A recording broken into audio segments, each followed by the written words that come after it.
So parents காமனாக கேட்குற இது மித்தா இல்லைன்னா ரியலா அப்படின்னு கேட்குற ஒரு சில கொஷினை பற்றி தான் இந்த நெக்ஸ்ட் ஃபியூ வீடியோஸில் நம்ம பார்க்க போகிறோம். ஓகே. இன்னைக்கு வந்து ஃபர்ஸ்ட் கொஷின்.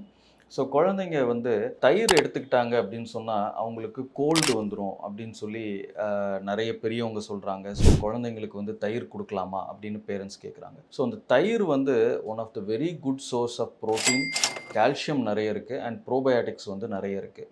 ஸோ அந்த தயிர் கொடுக்கறதுனால குழந்தைங்களுக்கு கோல்டு வந்துடும் அப்படிங்கிறது வந்து 100% மித்து தான் அது.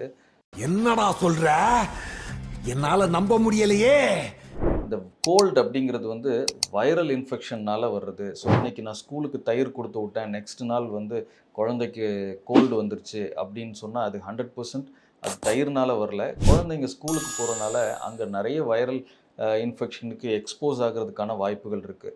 ஸோ கோல்டுக்கும் தயிருக்கும் சம்மந்தம் கிடையாது. நீங்கள் தாராளமாக தயிர் வந்து குழந்தைங்களுக்கு கொடுக்கலாம். ஆனால் அது ஹோமில் மேக் பண்ண தயிராக இருந்தால் ப்ரோபயாட்டிக் கண்டென்ட் இன்னுமே பெட்டராக இருக்கும். ஸோ டைஜஷனும் இம்ப்ரூவ் பண்ணும். தேங்க்யூ.